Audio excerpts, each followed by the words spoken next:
প্রিয় দর্শক, ৭ নং দরবেশপুর ইউনিয়নের ৯ নং ওয়ার্ড আলীপুরের নির্বাচন শেষ হয়েছে। এই মুহূর্তে চলছে ভোট গণনা।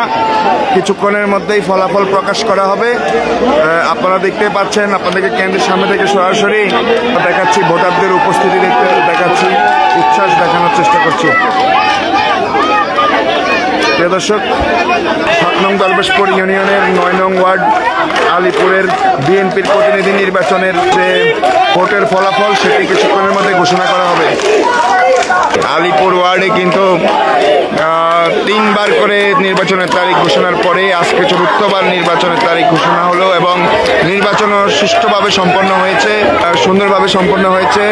কোনো ধরনের উত্তেজনা ছাড়াই কিন্তু এই নির্বাচন অনুষ্ঠিত হয়েছে। এখন আপনারা দেখতে পাচ্ছেন বাংলাদেশের সাবেক 3বারের প্রধানমন্ত্রী, দেশনেত্রী, আপসীন নেত্রী, আমাদের প্রিয় নেত্রী বেগম খালেদা জিয়ার পরামর্শক্রমে আগামীর রাষ্ট্রনায়ক, বিএনপির ভারপ্রাপ্ত চেয়ারম্যান, নতুন বাংলাদেশের স্বপ্নদ্রষ্টা জননেতা জনাব তারেক রহমানের নির্দেশে তৃণমূল বিএনপিকে যে প্রতিনিধি নির্বাচন হয়েছে, তারই আলোকে সারা বাংলাদেশে আমাদের সদস্য পরম নবায়ন কার্যক্রম চলছে।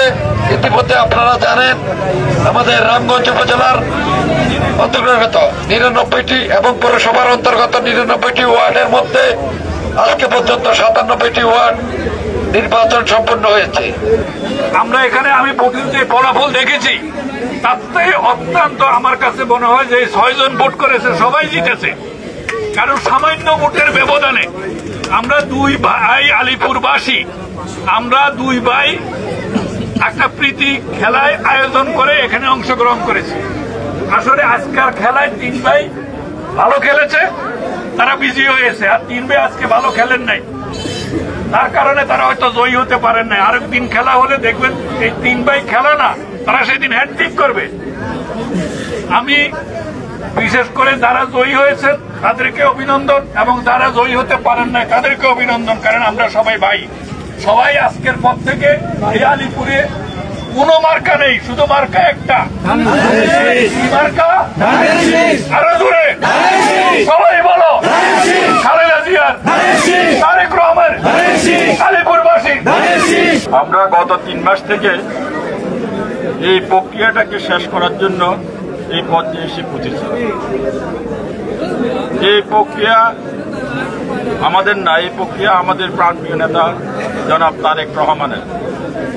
কথা ছিল ইউনিয়ন পর্যায়ে যে সমস্ত নেতৃবৃন্দ আছে, সেই সমস্ত নেতৃবৃন্দের মাধ্যমে ওয়ার্ড কমিটিগুলো হওয়ার কথা, কিন্তু এই তৃণমূলকে শক্তিশালী করার জন্য এবং গণতন্ত্রকে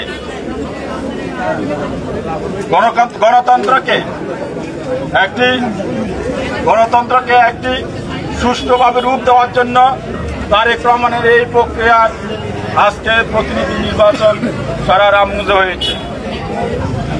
আমাদের এই পর্যায়ে ৯৯টি ওয়ার্ডের মধ্যে পৌরসভা সহ ৯৭টি ওয়ার্ড সম্পূর্ণ হয়েছে। পাশাপাশি আপনাদের এই ইউনিয়নে ৯টি ওয়ার্ড আজকের এই আলীপুরের মধ্যে দিয়ে সমাপ্ত হয়েছে। আপনাদের এই ওয়ার্ড নিয়ে অনেক সমস্যা ছিল এবং কয়েকবার তারিখ দেওয়ার পরেও আজকে যে সুষ্ঠু এবং সুন্দরভাবে আমরা এই নির্বাচনকে সম্পন্ন করতে পেরেছি আপনাদের সহযোগিতায়, সেই জন্য আপনাদের সবাইকে উপজেলা বিএনপির পক্ষ থেকে আমরা ধন্যবাদ জানাই। আজকের এই দরবেশপুর ইউনিয়নের ৯ নম্বর ওয়ার্ডের ফলাফল পূর্বক এই মত বিনিময় সভা সম্মানিত অতিথিবৃন্দ, অত্যন্ত উৎসব মুখর পরিবেশে, আনন্দ মুখর পরিবেশে আপনারা ভোট দিয়ে আপনারা আপনাদের প্রতিনিধি নির্বাচিত করেছেন। কিছুক্ষণের মধ্যে ফলাফলের ঘোষণার মাধ্যমে সেটা জানতে পারবে।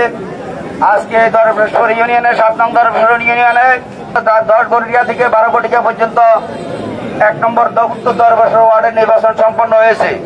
সেখানেও আমরা লক্ষ্য করে প্রচন্ড বৃষ্টির মাঝেও মানুষ সেখানে অধিকাংশ ভোটাররাই সেখানে মা বোন সহকারে ভোট দিয়ে তাদের প্রতিনিধি নির্বাচন করেছে। এটা আমি মনে করি শহীদ জিয়ার আদর্শের সৈনিকরা দল জনতা যত খুশি হোক, তারা সেটা উপেক্ষা করে তাদের মতামত ব্যক্ত করার জন্য ভোট কেন্দ্রে এসে ভোট দিয়েছে। এটা একমাত্র হলো আমাদের নেতা তারেক রহমানের যে সিদ্ধান্ত, বাংলাদেশ জাতীয়তাবাদী দল একটা গণতান্ত্রিক দল, বহুদলীয় গণতন্ত্রের প্রবর্তক শহীদ রাষ্ট্রপতি জিয়া রহমান আজকে সেই গণতন্ত্রকে তৃণমূল পর্যায়ে শক্তিশালী করার জন্য ভোটের মাধ্যমে প্রতিনিধি নির্বাচনের সিদ্ধান্ত দিয়েছে। আমাদের আপনাদের নেতা আগামী রাষ্ট্রনায়ক বিএনপির ভারপ্রাপ্ত চেয়ারম্যান জনাব তারেক রহমান। জনাব আব্দুর রহিম সাংগঠনিক সম্পাদক পদে মাস প্রতীক নিয়ে 104 ভোট পেয়ে নির্বাচিত হয়েছেন। তার নিকটতম প্রতিদ্বন্দ্বী জনাব মোহাম্মদ আমিন ফুটবল প্রতীক নিয়ে 99 ভোট পেয়েছেন। জনাব মাসুদ আলম সাধারণ সম্পাদক দেওয়ালগড়ি 107 ভোট পেয়ে নির্বাচিত হয়েছেন। তার নিকটতম প্রতিদ্বন্দ্বী জনাব নুর নবী সাধারণ সম্পাদক মুরক প্রতীক নিয়ে উনি 105 ভোট পেয়েছেন। মোহাম্মদ আবু জাফর মোহাম্মদ বাহাউদ্দিন সভাপতি প্রার্থী হিসাবে ছাতা প্রতীক নিয়ে 124 ভোট পেয়ে নির্বাচিত। জনাব মকবুল আহমেদ সভাপতি পদপ্রার্থী ছিলেন, চেয়ার মার্কা নিয়ে উনি 93 ভোট পেয়েছেন। আমরা মনে করি এই 6 জন 3 জন জয়ী হয়েছেন, 3 জন পরাজিত হয়েছেন। তেনারা এই 6 জন মিলে এই ওয়ার্ডে দলকে সুসংগঠিত করার জন্য এক এবং ঐক্যবদ্ধভাবে কাজ করবেন।